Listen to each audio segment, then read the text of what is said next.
to children. If a child is coming back home, hey, thank you, my child, for coming back from school. Thank you.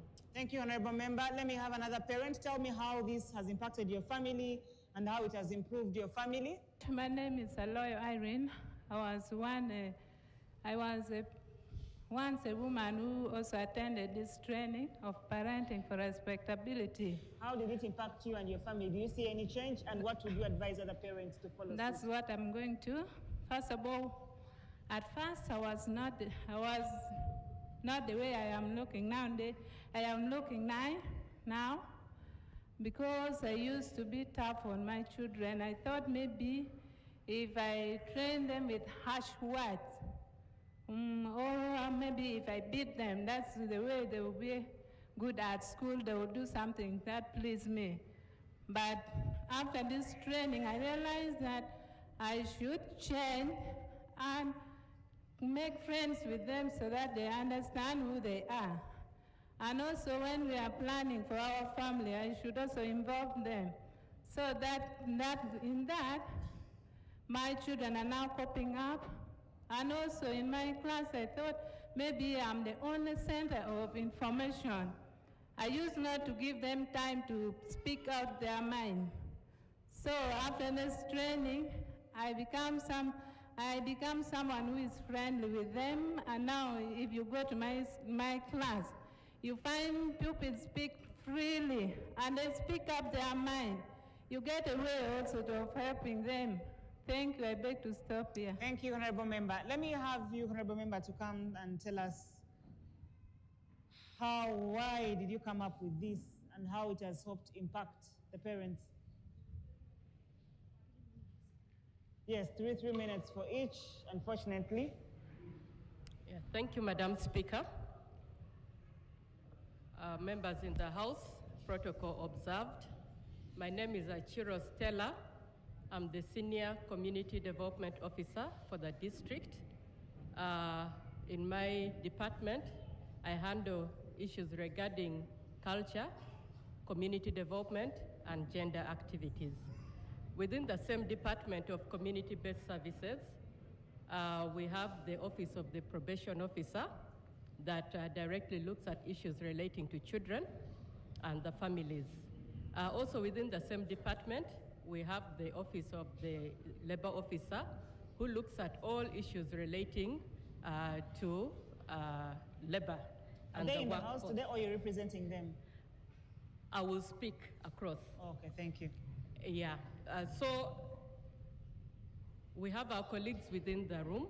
I know when time comes, they will say a word or two. But for now, I'll make a brief presentation relating to our activities. Madam Speaker, as you are aware, issues regarding gender-based violence and child abuse go hand in hand, they're interrelated. And as I said, the various sectors within the district handle all these issues. So there's no a clear cut between a child protection issue and a gender-based violence issue. These issues go hand in hand. That is why I can make the presentation for my other colleagues. As Amuru District local government, we are experiencing a high rate of teenage pregnancy, which came out clearly in Kau's remarks. For the past quarter, it was recorded at 21%. Now, if we look at the national rate, it's at 25%. That still doesn't give us the heads up to say we are doing well. The rates are fluctuating. In the first quarter, we had 19% of teenage pregnancies. Second quarter was 21, and we're still at 21, meaning there's a rise from 19% to 21. And our fear is that the figures may go a little bit up. Now, these are all issues that relate to parenting within our communities. Within our communities, we have a lot of issues reported regarding child neglect. I'm glad that several parents have come up here and talked on issues regarding child neglect. Now, child neglect affects our education system directly, and that is why we have several programs that have come on board to help support the district and the community of Amuru to improve on certain issues. And Parenting for Respectability is one of the programs that has come to join hands with Amuru District Local Government. Makerere University, through the Child Health Development Center, came up with this program, like we've had, being implemented within the district in the 4 sub-counties of Opara, Lamogi, Amuru sub-county, and Lamogi sub-county. In these sub-counties, we've had a number of parents benefiting from the program. And Madam Speaker, you can attest to that. We've had a number of them testifying of how the program has been helpful to them. Also, with the help of Makerere University and other universities, researchers have come up that have helped guide in policy development and guidelines that have greatly benefited the government of Uganda through the Ministry of Gender, Labor and Social Development, and Amuru District has a direct beneficiary. We are very privileged to work hand in hand with Makerere University in this program to bring a positive change within our community. As we speak, in the communities where the program has been implemented, we've recorded tremendous change of attitudes of the parents in positive disciplining of their children. There's a tremendous reduction in the level of gender-based violence within these communities. And then there's improved school enrollment for children in these communities. We are very glad that this program has come up to help and support the parents of this district. However, we still have a lot of other issues that are directly affecting the community of Amuru, gender-based violence being one of them. Our appeal is to all the stakeholders within the district to work hand in hand to make our homes a safe space for our children, because it all begins from home before they can go to school and do what they're supposed to be doing in school. This is my plea. Thank you. Thank you very much, Honorable Member, for that submission. You said you're speaking for the whole department, and that was it, right? Do you have another submission from you, sir? That was a Sam Stella. That was a Sam from the department. Thank you so much for watching NTV People's Parliament. For those that are watching from home, we have been in Amuru District. We have discussed issues ranging from those affecting children in the education sector, but we didn't leave out the core of parenting, because this starts from home, how are parents engaged in the lives of their children directly before they send them to school. Thank you so much for following us until this hour. By the powers vested in me, I adjourn this house.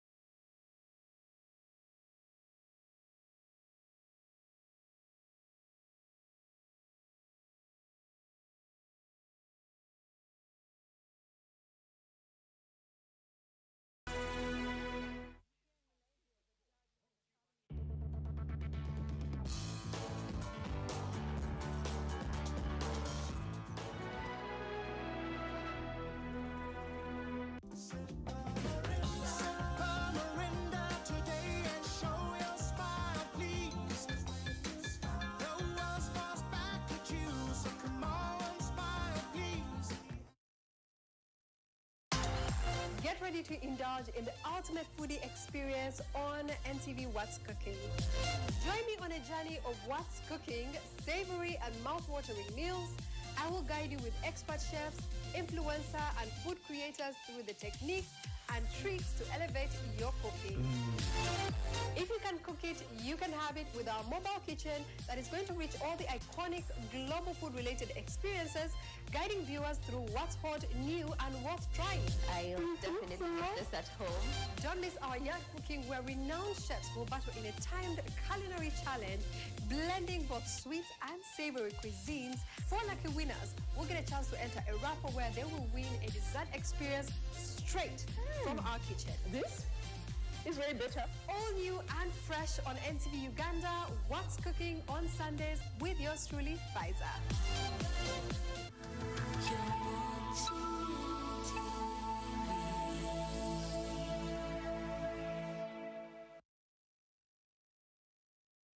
Nutrition, wellness, mental health, diseases, and all other mysterious biological phenomena. We are here to assist you navigate it all. This is the NTV Medical Matters, your safe space for everything health. Join us as we host experts delving into the meanings, manifestations, as well as solutions to all of your health concerns. You know what they say, health is not that valued until sickness arrives. Medical Matters, every Monday at 10 a.m. only on NTV Uganda.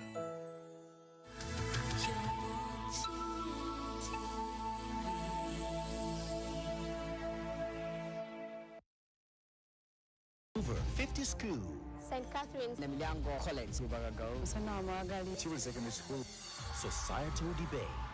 We are going to use discussions. We are going to use dialogues in school. How many of you knew homosexuality from your mother's stomach? Moral values are subjective. Do not advise us to come and follow you. We are going for peace talks, whereby we are setting up a neutral army in Congo. Economic debate.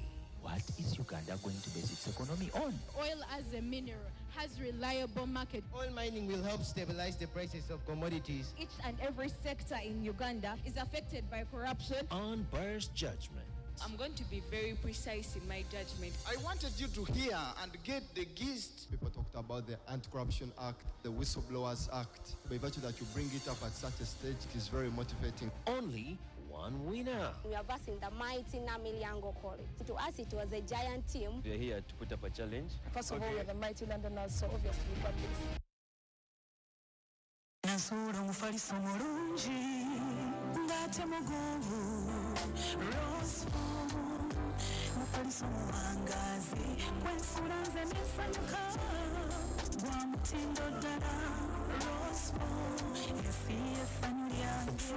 Kireeta okuwangala n'okulowooza obulungi mugongo tewebaka bulungi ozukuka owulira nakanyama kyusa enswayo ne rose form gwe mufaliso gwa famire buli kika kya mufaliso weekiri kwagala emirimu ebyenkyalo ebiribawo rose form ensi y'essanyu lyange rose form ensi y'ebirooto ebirungi. NTV, turning on your world.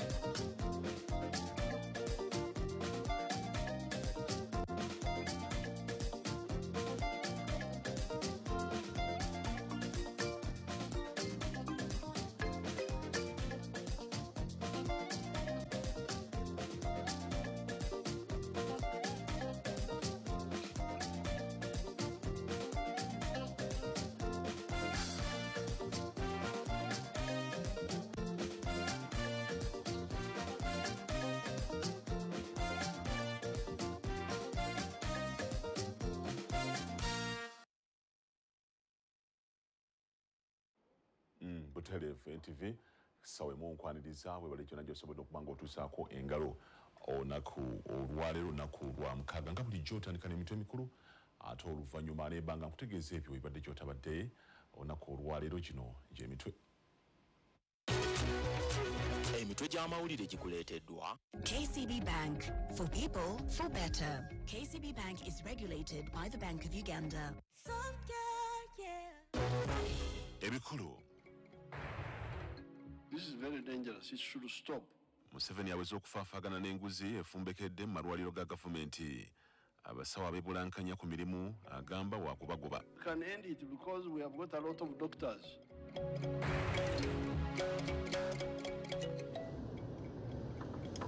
Okutereeza ebyentambula mu Kampala, KCCA eriko weetuuse mu kukola ku nguudo ezaali mu mbeera embi. Tugenda kukulaga eziwedde n'endala ezikyakolwako. Ekibuga mu myezi mitono nnyo ddala kigenda kuba kikyukidde ddala. Waliwo abalowooza nti NUP yandisasika gye bujja olw'amalibu g'erina mu bukulembeze. Yeegamba ekyali nywevu. Weetuli kubanga omutonzi ali kusaidia ffe. Omusajja yatta mukyala weeko n'owa muliraanwa we Ibanda amaze n'akwatibwa. Ebyokwerinda bagamba abadde yeekukumye mu disitulikiti y'e Kazo. Abadde mu trading center.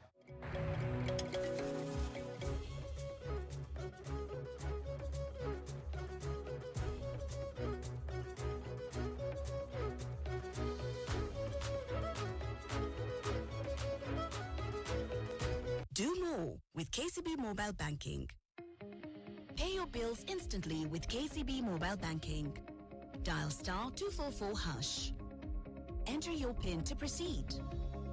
Choose option 5 for bill payments. KCB Bank. For people, for better. KCB Bank is regulated by the Bank of Uganda. Soft Care Petal Care has a floating design that perfectly fits. It reduces 70% friction on skin, absorbs fully, and blocks leakages from both sides. Soft Care, yeah.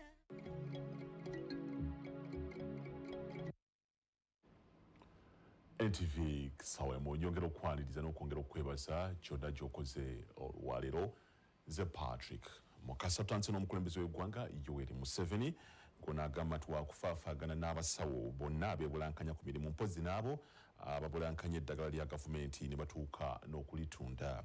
Museveni okwogera bino yabadde mu nsinkano n'ababaka ba NRM eyayindidde Munyonyo gye yategeereza nti abasawo ekika kino bakukwatibwa ku nkoona. Mu nsinkano n'ababaka ba NRM era bakkaanyizza okusemba Olala Otunu ku bwa ssabawandiisi bw'ekibiina ky'amawanga amagatte. Katubirabe.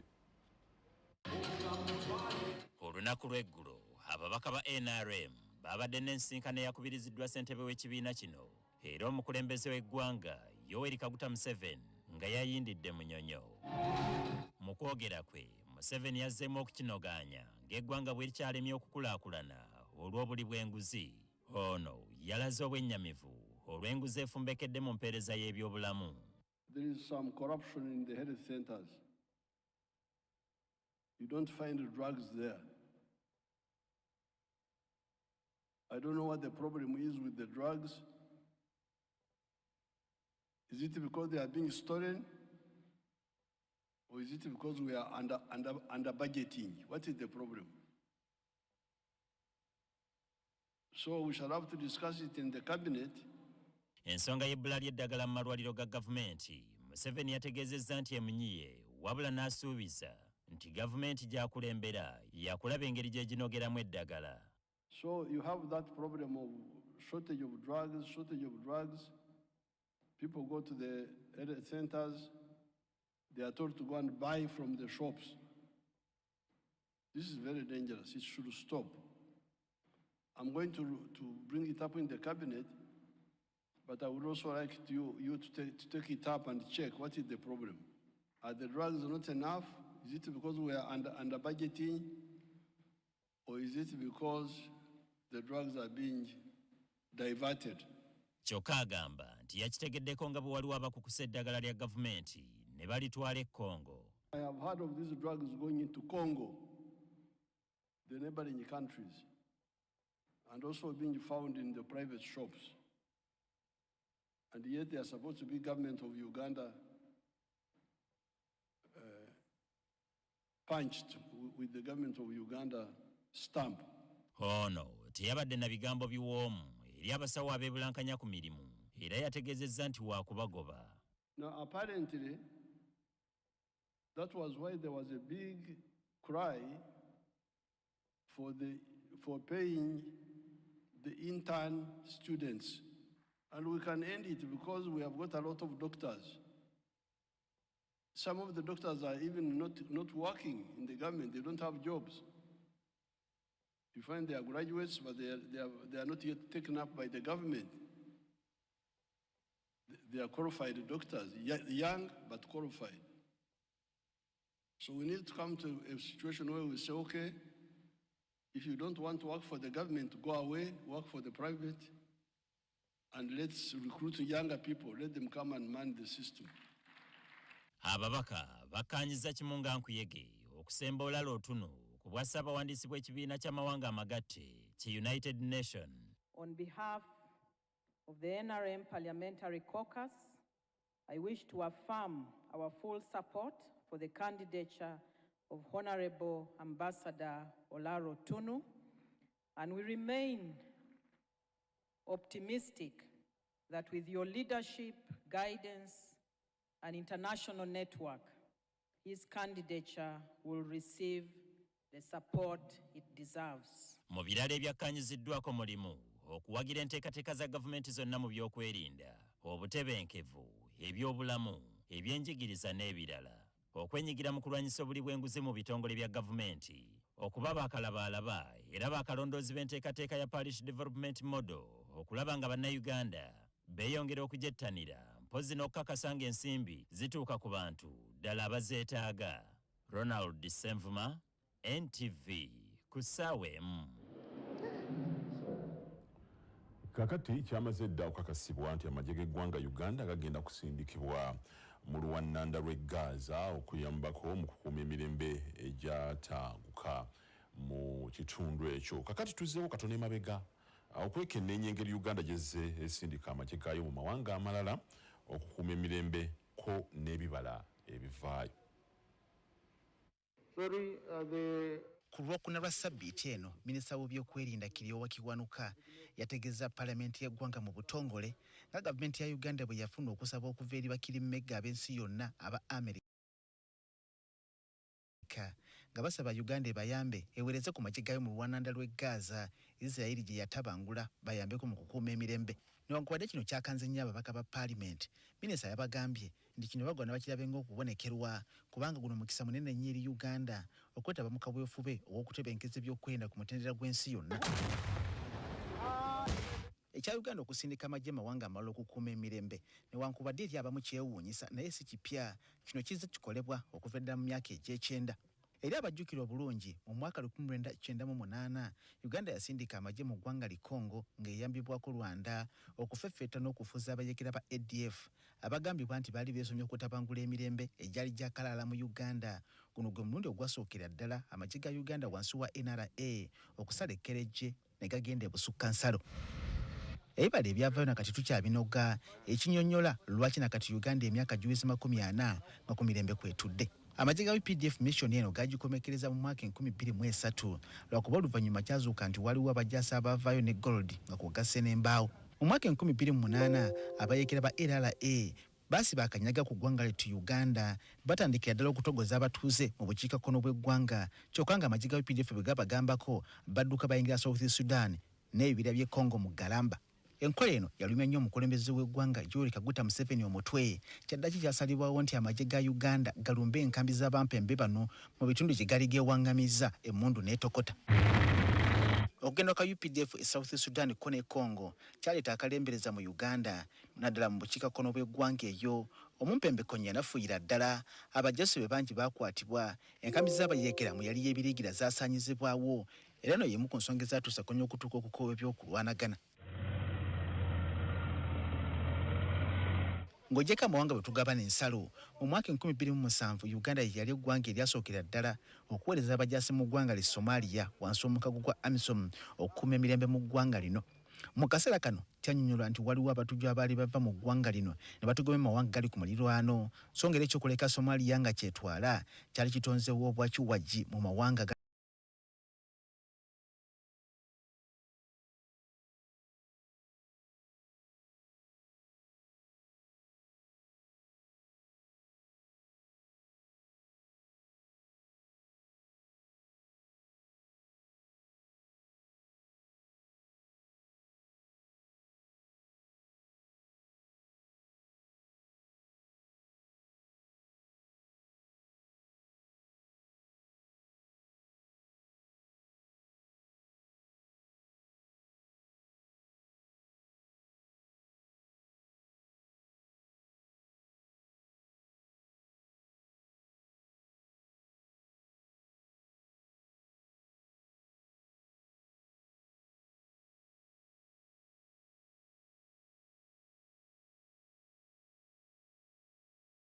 wankubadde Equatorial Guinea tuli wala ddala kyannyonnyola nti ekyakolebwa kwali kutebenkeza bbendobendo lya Afrika lino Uganda nayo mwetudde kiyambeko okutaggula mu nkulaakulana nga kogasi n'okusikiza amusiga nsimbi.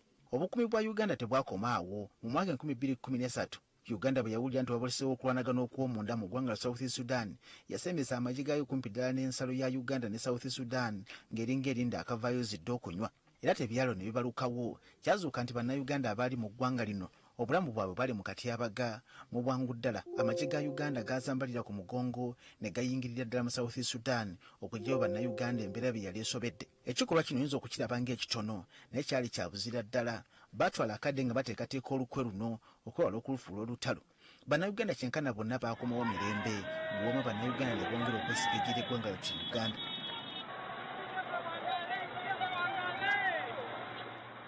Ono jjoli yabalamu mu mwaka 2021 amagye ga Uganda era gaddamu ne geewaayo ne gaddayo mu bibira by'e Congo mu kikwekweta ekyetumira Operation Shujaa okufefetta abayeekera ba ADF abadde bazzemu okutigomya eggwanga newankubadde ekikwekweto kino mu kusooka kyasooka ne kifunamu okuwakanyizibwa olwa gavumenti obutasooka kwebuuza ku Parliament kyokka oluvannyuma kyannyonnyolwa era ne kiwagirwa.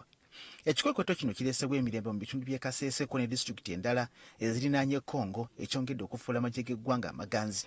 Wabula newankubadde bino byonna bikoleddwa era ne binnyonnyolwa kibadde si kibangawo Uganda okubuusa amagye okugawereekereza mu mawanga gye tutalina wadde akakwate gamba nga mu Gaza kati gye balaga ekyaleetedde ababaka ba Parliament okusigala nga beewuunya. Nani ali mu agreement ni UPDF era nani ajja okusasula UPDF terms and conditions abaana bwe bakujja okutambula nga bagiri e Gaza neediriwa. Twagala tumanye otwala amagye e Gaza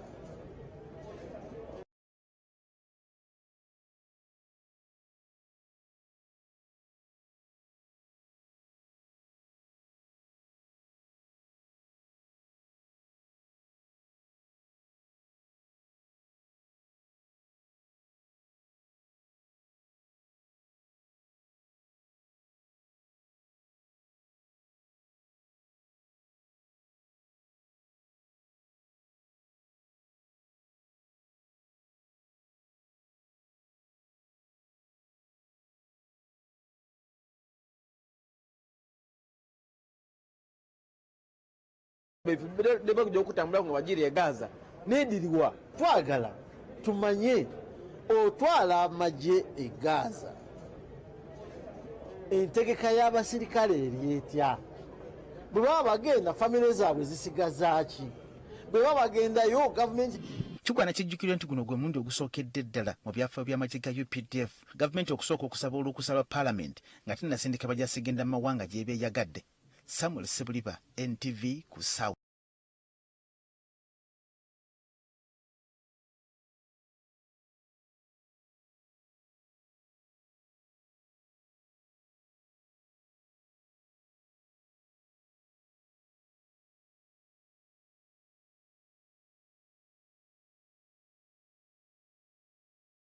Giri Gaza neediriwa. Twagala tumanye otwala amagye e Gaza entegeka y'abasirikale eri etya? Bwe baba bagenda famire zaabwe zisigaza ki? Bwe baba bagendayo gavumenti. Kigwana kijjukirwa nti guno gwe mulundi ogusookedde ddala mu byafaayo by'amagye ga UPDF gavumenti okusooka okusaba olukusa lwa Parliament nga tennasindika bajjasigenda mu mawanga gye beeyagadde. Samuel Sebuliba, NTV ku South.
batambuza so tugezaawo kulaba nti ebituli tubibikirira naye nga bwe tulwana bannaffe baveeyo. Nga NUP ekyali mu katuubagiro kano waliwo amaloboozi agazze gawulirwako okuva ku ludda olukulembera eggwanga nti eno y'entandikwa y'okusereba kw'ekibiina kyabwe. Ssenyonyi bana basekeredde. Munnange abantu bangi eri gye twatandikira 2019 2020 baga nti eyo mbuyaga ekunta agenda kuvaawo weetuli kubanga omutonzi ali ku sayidi yaffe ku lwaki eggwanga lyaffe tulyagala twagala litereere titulina tteeka lyetumenya kati aba baga nti abo NUP bagenda kuggwamu nakibi bazze babyogera waliwo n'abagamba nti abo tugenda bawalopinga tugenda baswalowinga munnange be babadde waloped.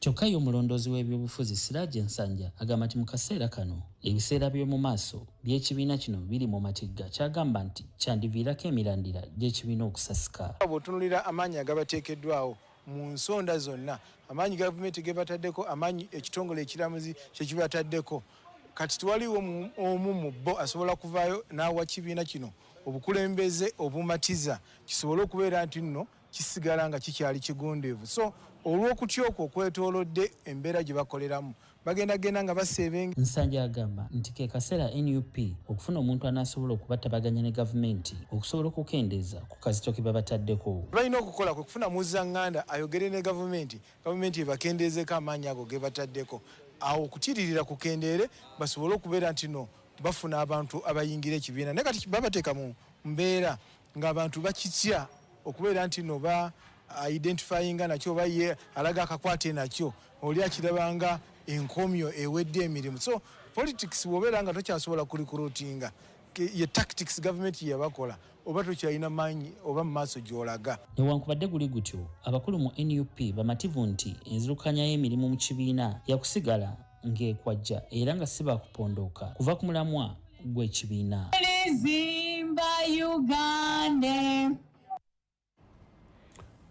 Tuzze tukulaga enguudo eziri mu mbeera embi wano mu Kampala naddala ezo ezibadde zitayitikamu olw'ebinnya nga enkuba bw'etonnya ate gujja bagira. Enguudo zino abakulu mu KCCA nabo babadde balaba embeera yaazo era okumala ebbanga waliwo ezo basobodde okukolako so ng'endala bakyazikolako nga mu bbanga ttono za kubeera nga ziggyibwako engalo okusinziira ku bakulu mu kitongole ki KCCA. Ekizibu ky'enguudo eziri mu mbeera embi wano mu Kampala kirudde ku mimwa gy'Abannayuganda nga bangi babadde beebuuza engeri enguudo ekika kino gye zibeera mu kibuga ekikulu eky'eggwanga. Mu mwaka 2023 waliwo ne Bannayuganda abaatuuka okwesa emutimbagano okwoleka obubi bw'enguudo zino. Enguudo okulisa Apolo Kaggwa, Salama, Kasubi Namuŋŋoona, Bugoloobi n'endala ze zimu ku ezo ezaali obubi ennyo olw'ebinnya ebyali bijjuddemu mpozzi n'enfuufu. Era tusaba bekikwatako batuyambe kubanga ekyamazima n'endwadde ezituli bubi ssenyiga tawona buli lunaku tusiba mu ddwaliro nga tugula eddagala kuba enfuufu etuyingira mu mawuggwe n'etukosa. Mulimu ebinnya mulimu ebitaba bwegamba enkuba bw'etonnya lubi omusana bwe gwaka lubi. Bino byonna nga bigenda mu maaso abakulu mu kitongole ki KCCA nabo baali babiraba era ne batandika okusala entotto ku ngeri y'okukyusa embeera okusobola okulongoosa ekifaananyi kya Kampala. Tuzzeeyo okulambula ku zimu ku nguudo zino oluvannyuma lw'emyaka 3 era ng'ezisinga ku zo kati ziri mu mbeera nnungi. Oluguudo lwa Sir Apolo Kaggwa mu kiseera kino lwagaziyizibwa ne luteekebwako n'ebitaala ebyaka ekiro nga kino kiyambye okumalawo akalippagano k'ebidduka akaali kafuuse baana baliwo naddala mu biseera eby'okugenda ku mirimu n'okunnyuka. Tutuuseeko ne ku luguudo lwa Kasubi Namuŋŋoona olugatta Northern Bypass nga nayo kumpi ekitundu ekisinga obunene ku luguudo luno kiwedde naye olwo nalwo lwagaziyizibwa bulungi. Enguudo endala gamba olwa Gaddafi oluva e Makerere nga lugenda ku muzikiti gwa Old Kampala era eno tusanze emirimu gy'okukola nagyo gikwajja. Embeera y'emu era tugisanze ne ku Kira Road e Kamwokya. Ku Ring Road ekyebando Nsooba nalwo lwakolebwa ng'ate yo ku luguudo lwa Bugoloobi tuyiseeyo ng'ekitundu ekisinga ku luguudo luno nakyo kumpi kyawedde. Mu divisioni y'e Makindye oluguudo lw'e Salaama lwali teruva ku mimwa gy'abalukozesa olw'embeera yayo embi wabula we twogerera nga luno nayo lwayibwa koolansi. Eno abatuuze bagamba wakyaliwo ebyetaagisa okumalirizibwa gamba ng'emifulejje egitwala amazzi pozzi n'amataala ag'oku kkubo. Okuva lwe batukolera oluguudo luno ekyamazima lwakyukamu terwalinga luli kuba luli enfufu yali nnyingi ebinnya byali bingi mu luguudo twafunamu enjawulo. Embeera kale yanjawulomu naye era ogenda oveewako okutuuka w'okolera wano ekirudde obanga ali ku ttaka kuba olw'ensonga ekkubo baalikola naye era enfuufu ebaako simanyi buzibu ki kwe buva. Amatala tekuli enzikiza nnyingi abakubi b'obuyondo bangi abakuba peeva bangi kale kwegamba otuuka okuba nga ovuga omuntu naye omuvugira ku bunkeeke. Oluguudo lw'e Salaama terunaggwa bulungi kubanga tetunateekako mataala n'embalama abantu we batambulira walkways nazo tezinaggwa bulungi tuze tuzikola naye tezinaggwa bulungi awamu n'obuguudo obutuukirako kubanga okuva ku luguudo okutuuka mu community waliwo mita ezizimbibwa n'olwekyo tubadde tetunazimaliriza naye nga tusuubira myezi emiranga 6 empulunguse ezo ezirimu tujja kuba tuzitereezezza. Newankubadde guli gutyo ate bba abatuuze b'e Nateete bakyaka abatwahanga ntulege olw'ebinnya n'enfuufu ebijjudde mu luguudo luno we tuyitiddeyo naffe tulabye ku mmotoka ezitawaana n'okusala ebinnya. Enfuufu nnyingi nga bw'ogiraba bizinesi tuba tukubako enfuufu bino bye tukozesa gavumenti tusaba yetuyambe bannange.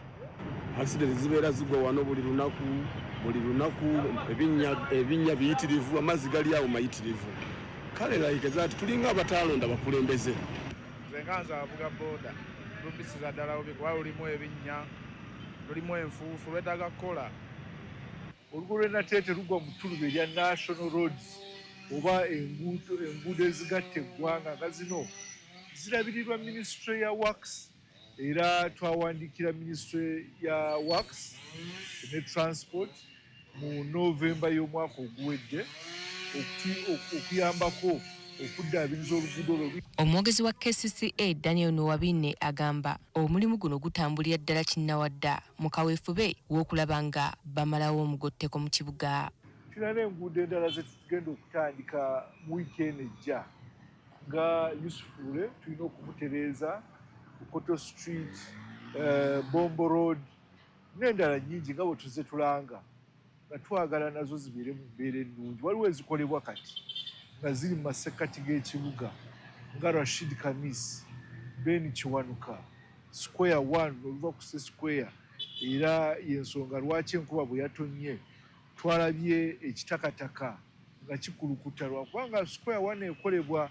Tukitegedde nti ku kilomita z'enguudo 2114 eziri mu Kampala kilomita 770 ze zaakayibwa koolansi. Bagamba mu myaka 3 egiddako zino zaakweyongerako okutuuka wakiri ku bitundu 52 ku 100. Dorothy Nagita, NTV ku ssaawa emu. Ngera tukyali mu buufu obwo KCCA egamba nti erina enteekateeka y'okufuna ennaku ez'okusindika nga mmotoka zaayo eziyoola kasasiro mu bitundu ebyenjawulo abantu basobole okuba nga beeyambisa mmotoka zino okweggyako kasasiro afuuse ekirala. Bino byogeddwa kuli ekitongole kino Sharifa Buzeki bw'abadde asomesa abatuuze ab'e Nakawa ku nsonga ya kasasiro. Ono leero lwakuziza amazaalibwa ge era ng'asazeewo okukikola ng'aweereza abantu mu kibuga gy'akulembera. Tubakubiriza mwawule kasasiro buli wookoma okumwawula aba akendeezaako obungi bwa kasasiro. Tuyawule kasasiro organic tubiteeke byokka ne anorganic nabyo tubeere nti tubiteeka byokka, ebivunda byokka n'ebitavunda bibeere nga tubyawula. Okweyonja kuleke kubeera nga kukoma leero. Kikulu nnyo okubeera nga zino ensonga tuzeekwatiramu ng'abantu. Tuleke kulinda abantu kujja kutukolera mulimu ogwo. Mujjukira nti ku cleaning day bwe twajjayo ebisasiro byaffe twabiteeka ku nguudo ku kkubo. Ne tutuuka ekiseera nga tebifuuse ekyenyinyalwa.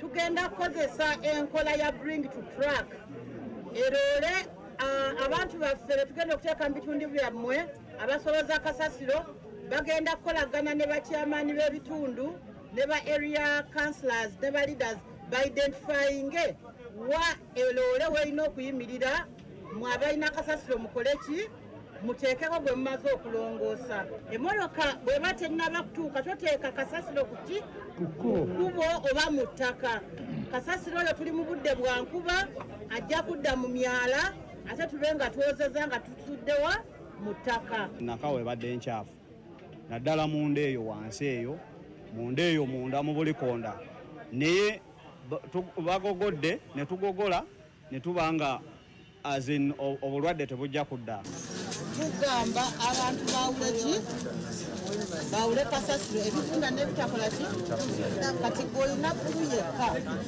oyawula otya ebifunda n'ebitavunda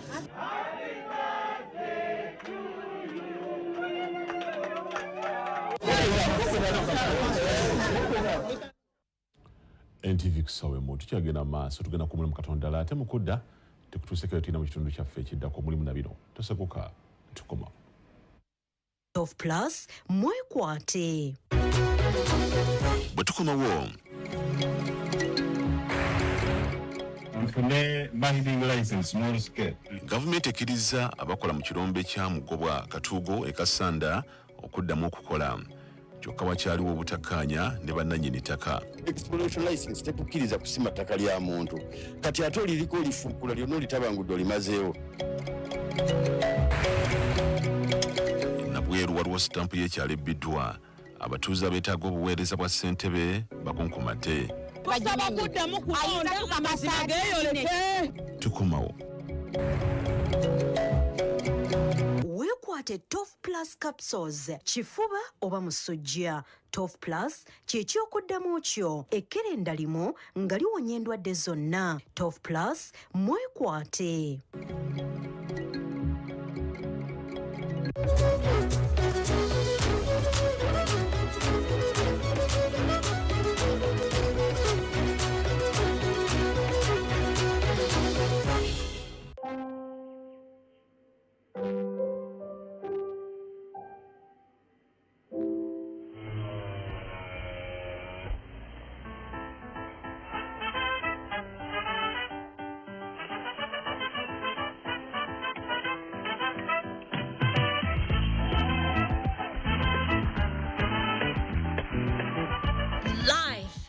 Beautiful, soft care pads. So fit, so right.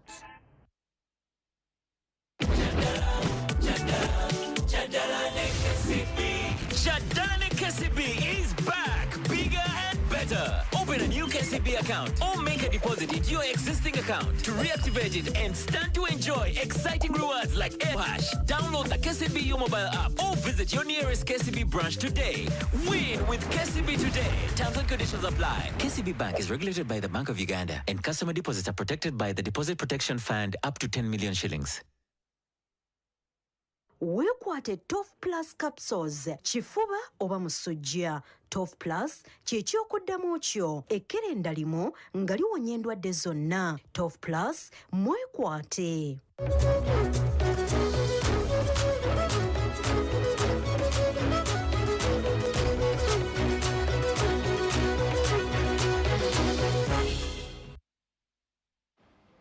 NTV kusawe mu katweyongereyo eyibanda omusajja Ponsiano tuli aheebwa agambibwa okutta mukyala we kono wa muliraanwa we n'oluvannyuma n'akubira abantu be essimu okwesoma nti ddala yakikoze kyaddaki akwatiddwa temu lino lyali mu kyalufubanji sel mu waadi eye Kanyansheko municipal y'Ekibanda omwezi gwali gwa mukaaga ebyokwerinda mu disitulikiti y'Ibanda batubuulidde nti ono abadde yeekukumye mu disitulikiti y'Ekazo katubirabe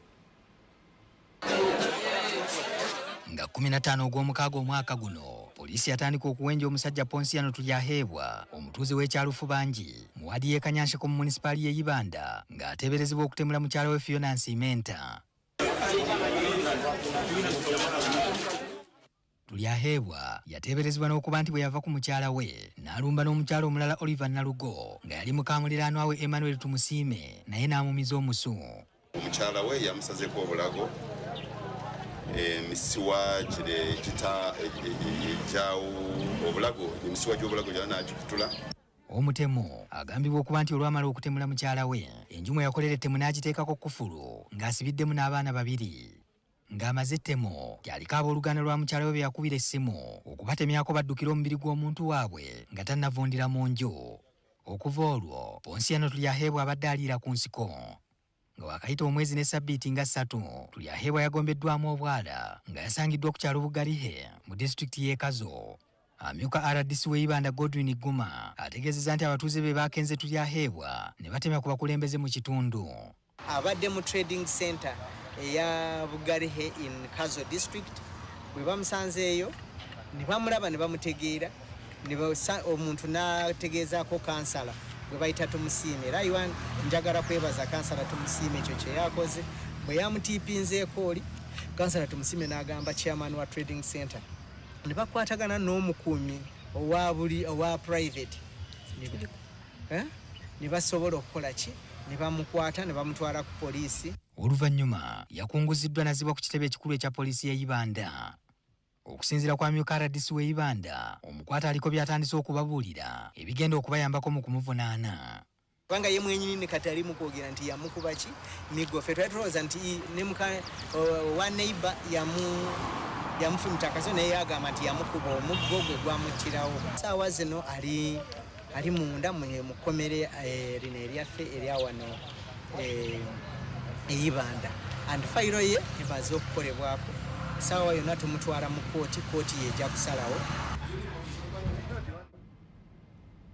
Okweyongerayo wabaluseewo okusika omugwa wakati w'abakulembeze ab'ekirombe kya zaabu ekyamugwa wakatuugo ekisangibwa mu disitulikiti ey'e Kasanda ne bandanyira ettaka ng'entabo yavudde ku kiragiro ekyayisiddwa minisita w'obugagga obw'ensibo Dr. Monica Musenero ekyakkiriza abalombe okuddamu okukola emirimu gyabwe oluvannyuma lw'ebbanga ng'ekirombe kino kyali kigaddwa. Bannyini ttaka bagamba tebagenda kukkiriza balombe kuddamu kuyiikuula ttaka lyabwe nti era ensonga zino tezinnaba kubanga zigonjoolwa. Baagala minisita asooke ayite enjuyi zombi azitabaganye olw'okuyiikuula ettaka nga banoonya ekyobugagga ekya gold kulyoke kuddemu. Ng'ennaku z'omwezi 11 omwezi ogwokuna omwaka guno minisita w'ebyobugagga obw'ensibo yaliko ebiseera ebyo Ruth Nankabirwa yalagira ekirombe kya Mugobwa Katuugo ekisangibwa mu disitulikiti y'e Kasanda okuggalwa. Ng'efunye ekiragiro kino abapoliisi y'obutonde abaali bakulemberwa Julius Tusingwire basitukiramu okuteekesa ekiragiro kino mu nkola nga bagoba abalombe abaali bakolera mu kirombe kino. So ekisigadde kujja wano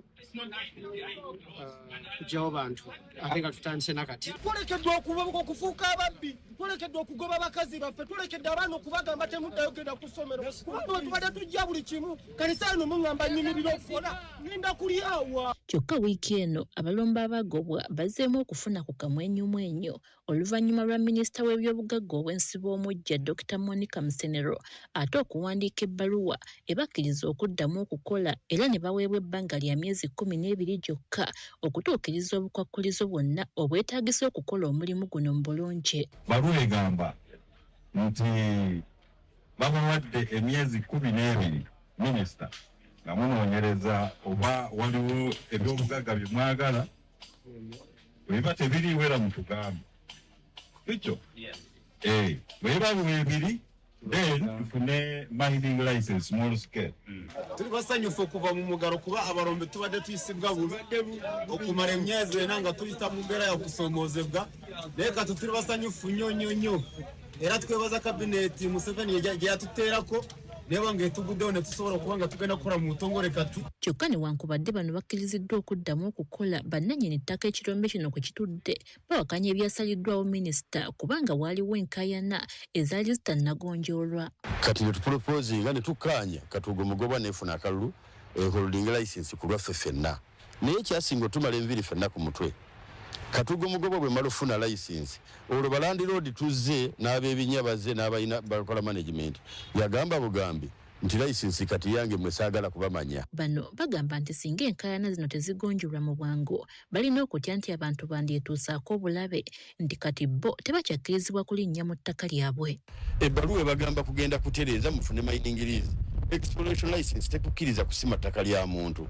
Kati ate oliriko olifuukula lyonna olitabangudde olimazeewo. Lekeraawo byokola ne batugamba tetulina buyinza bubayimiriza ku bye bakola. Abaana baffe be twatadde babadde bakola ne tufuna obulabe. Mwana waffe omu ne bamutema era alina ebiwundu.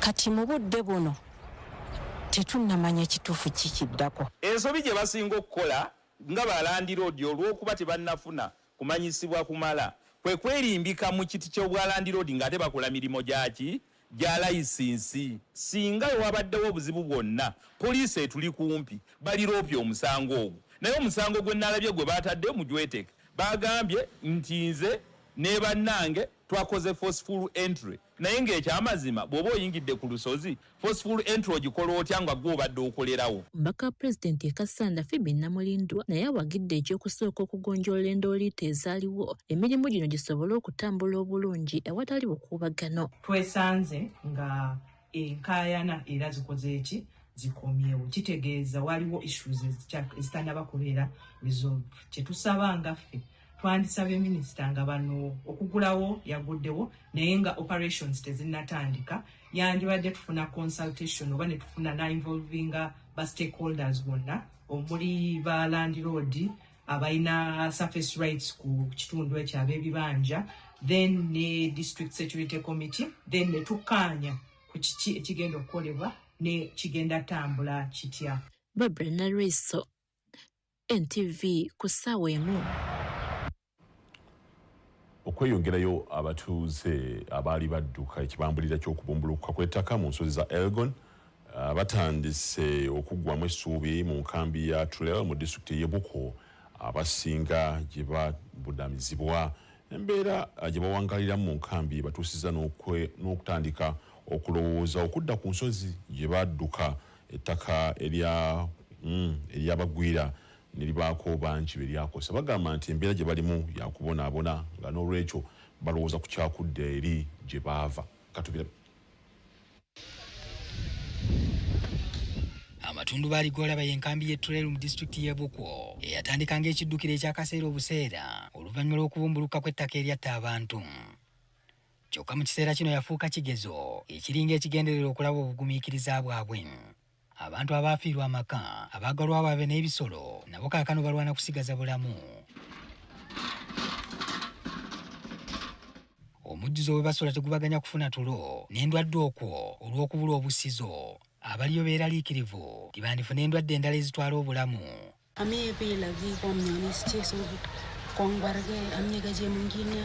Abakazi bangi bafunye endwadde olw'omujjuzo, kizibu okufuna obujjanjabi obutegeerekeka, obulamu butukaluubiridde wano.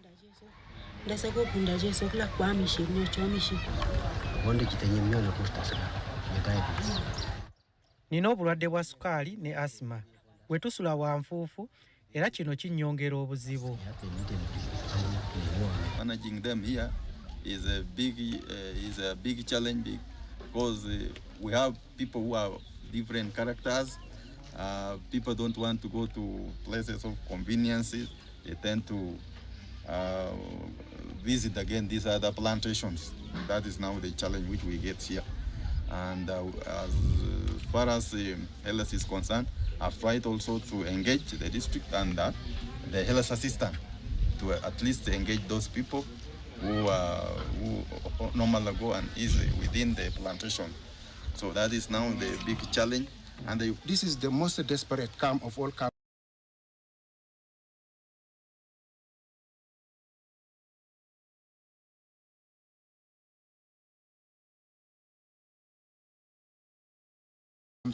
In Uganda, just people sleep outside. There is too much whatever. People are not comfortable. They don't have even sleeping utensils. They are just here. So to me now, I don't know what is happening there in the government, because the office of the Prime Minister has always been here, even up to 3 days ago. when they left here. They wanted even to demolish the camp. So we were like, hey, why do you demolish the camp without resettling the people? Nemmere yakkekwa ate nga yakubeererako bubeererezi. Ebiseera ebisinga basiiba ku buugi omutali sukaali. Since we came to the camp, there has been only posho and beans. So if we, by chance we get partners like Church of Uganda, they supply some rice. So the people look at rice as a balanced diet. We have stayed like a month minus cooking oil. We have stayed like a month minus sugar, because those are the items which were provided by partners. Abakyala n'abawala bayita mu kuswala. Bangi tebalina bikozesebwa kwekuuma buyonjo mu nsonga zaabwe. Buli omu afuna bw'ayiiya n'ebimu bye bakozesa kyangu okubaleetera endwadde. Abatuyambako batuwa paadi emu yokka. Tetulina ssente zigula paadi ndala. Abakazi abasinga bayuza bigoye bye bakozesa.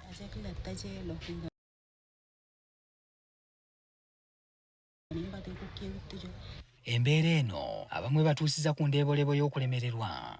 Newankubadde ettaka lyabuutikira abantu baabwe n'amaka gye baali bawangaalira, bangi batandise okuŋŋaanyaamu obwabwe baddeyo mu nsozi gye badduka. They go, they come, they carry out their activities of planting and other agricultural activities. Ekyokudda eka kibeerabiza nti obulamu bwabwe babuteeka mu matigga ag'okubumbuluka kw'ettaka okusinga okufiira mu nkambi. Abakugu balabula nti enkuba eyinza okuddamu n'ereeta obuzibu nate. Ebitongole ebigaba obuyambi ne gavumenti beeyama okubongera obuyambi naye kumpi byakoma mu bigambo. Bano bawanjaga okulyako obulungi, okufuna obujjanjabi, okuddamu okusula obulungi, n'okkakasa nti waliwo enteekateeka y'okuzzaawo obulamu nga bwe bwali mu kifo ky'okukuumirwa mu mbeera ey'akaseera. Patrick Ssenyondo, NTV Akawungeezi. Katuwumulemuko ate mukudda tukemewo n'ebirala tusebuka tukyagenda mu maaso.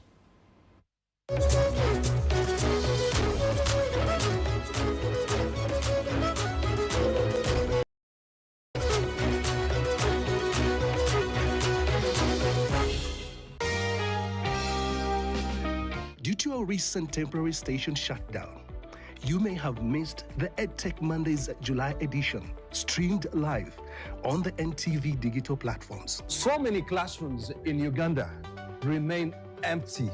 No teachers, no learners, no students, because there is no access to education.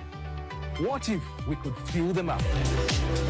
Now, the classroom is full and we sit down to have a very huge conversation about education technology, from innovators to learners and teachers. Teachers are still lagging behind in terms of, one, developing a positive mindset towards technology, but also improving their skills, becoming tech savvy. The schools themselves or the learning institutions should be willing to test, champion and adapt these solutions. Our topic and subject of discussion is simple: financing or funding education technology initiatives, and then also scaling them and growing them so that everyone in Uganda can be able to go ahead and benefit from the same. As you put the end user in mind, you need to know that end user exactly.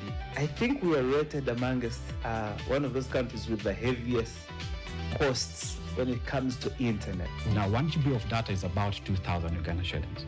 So imagine a learner in the rural area who probably surviving under $2 a day. Catch the rebroadcast this Monday, 10th August at 8 p.m. only on NTV Uganda. EdTech Mondays is brought to you by the Mastercard Foundation in partnership with NTV Uganda.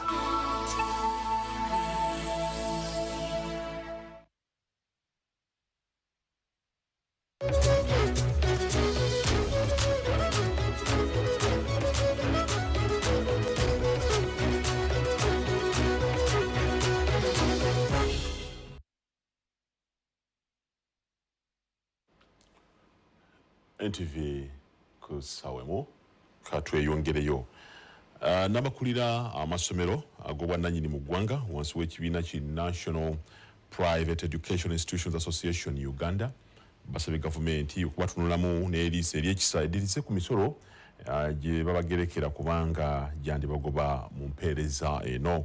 Bano bagamba nti mu kiseera kino emisolo gye basasula okubeezaawo amasomero omuli n'ebikozesebwa abayizi gisaana gitunulwemu mangu ddala basobole okusigala nga basomesa omwana w'eggwanga. Katubirabe. Okunoonyereza okwakolebwa ekitongole ky'ebibalo mu ggwanga Kiubosi mu mwaka ogwa 2025 kwalaga ng'omuwendo gw'amasomero ga gavumenti bwe gukyali omutono ennyo bw'ogerageranya kwago ag'obwannannyini. Ku mutendera gwa pulayimale ku masomero 43,567 agali mu ggwanga, 3,1010 gali ku musingi gwa bwannannyini, olwo gavumenti nebeerako n'amasomero 12,557. Alipoota era yalaga nti ku mutendera gwa secondary amasomero 5,498 ge gali mu ggwanga, kyokka ku go amasomero 1,484 ge gaddukanyizibwa gavumenti, ate 418 ga bwannannyini, ekyongedde okuleetawo obwetaavu mu kisaawe ky'ebyenjigiriza. Kati abakulira amasomero g'obwannannyini wansi w'ekibiina ki National Private Educational Institutions Association Uganda bagamba nti bakyalina okusoomoozebwa okutuusa ebyenjigiriza ku bayizi. Bagamba nti basanze akaseera akazibwako ebbula ly'abasomesa kuba abasomesa bye badde balina ate gavumenti ebeddiza, kyokka nga amabanguliro gaabwe nago matono ddala. Naddala primary section abasomesa baffe babatutte nnyo mu gavumenti, ffe ne tusigalirawo ng'ate luli training institutions zaali zifulumya abasomesa naye gavumenti yazisitopinga, kati tetulina abasomesa. So twandisabye gavumenti eddemu egulewo amasomero agasomesa abasomesa abaana baffe basobole okufuna abasomesa. Kyokka ensonga y'emisolo egibagerekerwa bagamba nti wegiri gibayinze. Tusaba gavumenti ngaffe ba private abalina private institutions emisolo mingi ng'ate bannayuganda esente tebazirina za kusasula mu masomero. Twandisabye gavumenti etukendeereze ku misolo tusobole okusomesa abaana ba Uganda. We do know that when foreign developers come, they call them development partners come, they are given some tax breaks. But I don't think that it would be wrong for the government to recognize the private developers. Perhaps ebyetaagisa mu kusomesa abayizi bano bagamba nti bisusse okubinikibwako emisolo ekiremesezza amasomero g'obwannannyini okubyetuusaako. We are also prayerful that the government considers suspending taxes on school inputs, scholastic materials, chemicals used in the laboratories, science materials, ICT gadgets, because we are undergoing a transformational agenda which is championed by the government of Uganda. The teaching of sciences. It is expensive for school to buy textbooks of 30,000 learners in the school. Baagala gavumenti ebatunulemu ebateerewo ensako eyaabwe mwe bayinza okwewola ensimbi beekulaakulanye. Mbwenu baana bakora oguntu tulina na gavumenti naye in one way or another egira okuyakubaasa kubakwatirira omukwatire n'emishoro na sente ezibakwasa kwewola eza aha magoba make make bakabaasa kushyikiriza omurimo ogu barina bakorera ihanga eri omu Burungi. Okusaba kwabwe we kujjidde nga kye bajja bajaguze nga bwe giweza emyaka 33 nga babangula abaana b'eggwanga ng'emikolo gyabadde mu kitundu eky'Ekasese. Ronald Senvuma, NTV, ku ssaawa emu.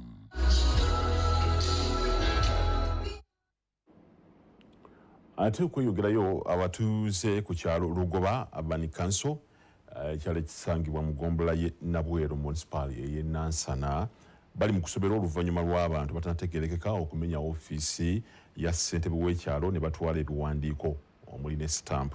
Okulonda ssentebe w'ekyalo kino mu kalulu akaaliwo omwezi oguwedde tekwaggwa mu mirembe era ng'akakiiko k'ebyokulonda tekaalangira muwanguzi. Abatuuze bakyasobeddwa kubanga tebamanyi oba tebalina wa kuwaba misango egibeetuumyeko. Katubira. Eno ye ofisi y'ekyalo Kirugoba Village Urban Council esangibwa mu ggombolola y'e Nabweru eyamenyeddwa abantu abatannategeerekeka oluvannyuma ne bakuulita n'ebiwandiiko bya ofiisi eno omuli ne sitampu. We tutuukidde ku kyalo kino nga kufulu zikasukiddwa bbali kw'ossa n'ebifunfugu bye bamenye. Ekyalo kino kibadde kikulemberwa Saulo Kikwa okutuusa okulonda okwabaddewo omwezi oguwedde, wabula nga kuno kwawedde teryalangiriddwa olw'emivuyo egyetobeseemu. Ffe twabeera mu layini omusana ne gutosha essaawa 2 teyatubala nabali ababe teyababala yagasinga bugasinzi mbu Saulo simanyi 206 simanyi oli mbu 4 ebinanga bijabanga nono yali mu 6 naleta abayaye ne batukubira waneeno dakiikemu ofisi yaffe bagimenye kuddamu kulonda amazima geyoleke kumenya ofisi si ye yagimenyeza kwekyo kyeyakolako kw'olunaku lwennyini. Ffe tuli bantu ate bwe tulonda akakiiko ka chairman ye parliament gye tulina eyaffe ku kyalo. MP ayinza obutatugasa nnyo oba abakulembeze abalala ne chairman omutu owoku ground yamanyi poloti yange weeyita. Abatuuze bagamba mu kulonda waliwo ekibinja ky'abavubuka ekyajja ne kikyankalanya okulonda oluvannyuma lw'okulaba nga Saulo Kikwa abawangudde, ekintu ekyaviirako ab'akakiiko k'ebyokulonda obutalangirira muwanguzi. Twali tukyali ku layini nga tusimbye layini tebabala muntu n'omu ab'ebyokwenda ne bajja ebintu byeyatabukatabukira byonna n'olunaku lwe twalonda lwennyini agakatonda mugulu abaana baatukuba najja mbu naanonye gundi sitampu amangu ago akakiiko amateeka gatyo galagira. Wabula ekyababuuseeko kwe kuwulira nti akakiiko k'ebyokulonda kaagala kulangirira Musa Kimuli ate ataawangula abatuuze kye bawakanyiza. Mbu twawulire baagala kukola ebyekifere kubanga etteeka ligamba omuntu waba olondeddwa mu mazima olukiiko lw'ekyalo olugolondera luddawa awo wennyini nnyini. Akalulu k'obwa chairman tekaliiko kibiina tekyetaaga oba wa movement oba waaki. Akalulu k'obwa ssentebe keetaaga busobozi era kyova olaba ekyalo kyekikola ki kyekyesalirawo. Kati bagamba nti okumenyebwa kwa woofiisi eno kyandibanga kyakoleddwa n'ekigendererwa eky'okukweka sitampu kuba bakimanyi bulungi nti tebawangudde mu mirembe. I've seen a lot of corruption in this election. So now the thieves have come, they have broken the offices, they want to remove stamps. Is that the way to handle things? Mukulu Musa obena ofisi yaffe kyo gyagaza sokononye ffe abatuuze va ku ofisi teyogera. Kati mu kiseera kino abatuuze bakonkomadde ku woofiisi nga tewali musango gwonna gutambula olw'obutabaawo bwa ssentebe w'ekyalo. Era tetulina woofiisi zigale, tetulina chairman kubanga tetwalonda tebaatubala kati kitegeeza tetulina chairman. Wabula bino we bijjidde nga ab'akakiiko k'ebyokulonda kategeezezza nga bwe katandise okwetegereza okwemulugunya okw'enjawulo ku byava mu kulonda okwaliwo. NTV Kiswahili mukatumulemu ku katono ate tukomewo n'amawulire amalala tukyagenda mu maaso.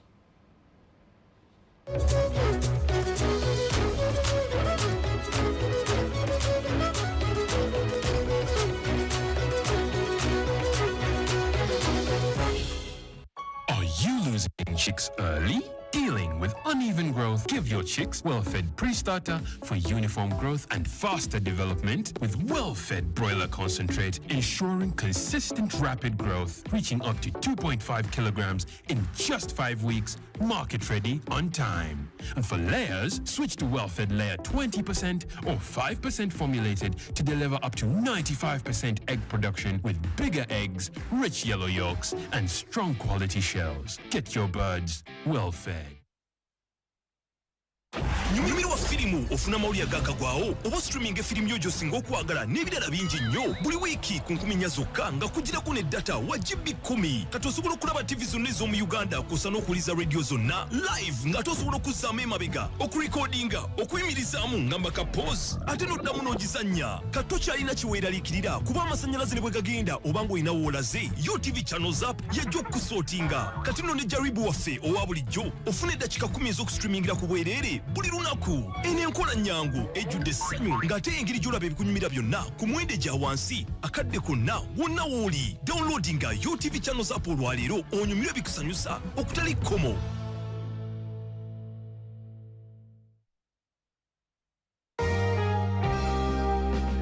Due to a recent temporary station shutdown, you may have missed the EdTech Mondays July edition, streamed live on the NTV digital platforms. So many classrooms in Uganda remain empty. No teachers, no learners, no students, because there is no access to education. What if we could fill them up?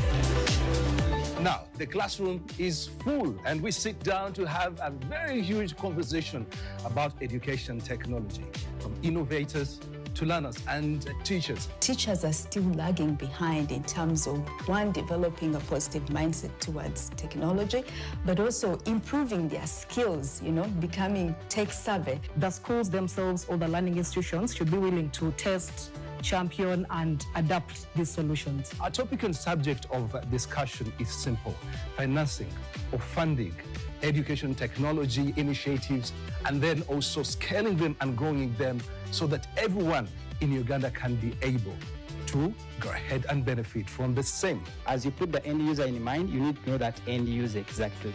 I think we are rated amongst one of those countries with the heaviest costs when it comes to internet. Now, 1 GB of data is about 2,000 Uganda shillings.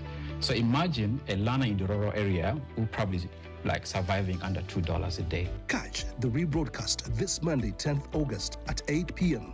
only on NTV Uganda. EdTech Mondays is brought to you by the Mastercard Foundation in partnership with NTV Uganda.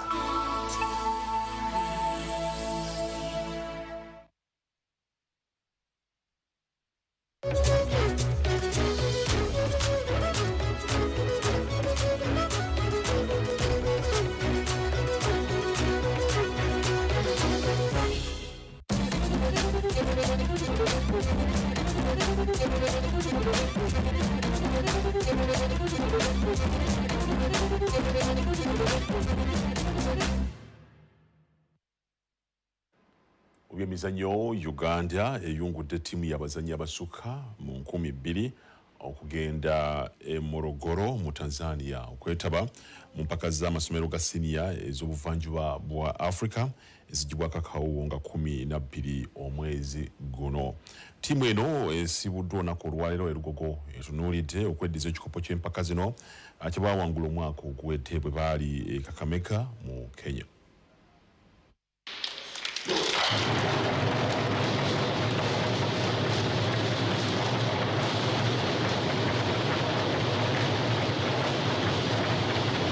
Tutegese etimu za Uganda kwetoba mu East African Games ezijja kubeerawo Morogoro, Tanzania kuva ku 12 kutuuka ku 22 omwezi guno. Tulina timu zi 138 eziva mu Uganda, ate mu timu zezo tulina eza secondary, tulina eza primary, tulina n'ez'abalema. Ate zona tuzitegese bulungi, tuwangudde emyaka 5, ate tubadde tulaba nti n'omwaka guno tusobola kuwangula, tukoze n'amaanyi kulaba nti tuwangula. Nze nga assistant team captain, team yange yetegese bulungi nnyo kwetolamuza eno games za East Africa. Era nga wetubadde nga tuze tuwangula emyaka 5 emabega, n'olweno tufunye training nyingi nnyo ne experience nyingi nnyo. Siza games zetujja nga tuzanya kuva mu za zone district, so twetegese bulungi nnyo kwetolamuza n'eno empaka, era tusuubira nti tugenda kukomawo n'obuwanguzi obusinga mu different disciplines zone. And that's now the area where I put up a letter which I wrote to the Commissioner of Physical Education and Sports, urgently convening a stakeholders meeting to begin to discuss on how do we begin to ensure these children who are identified, who begin participating in sports, can we track their development progress from where they started up to where they are, and where do they go?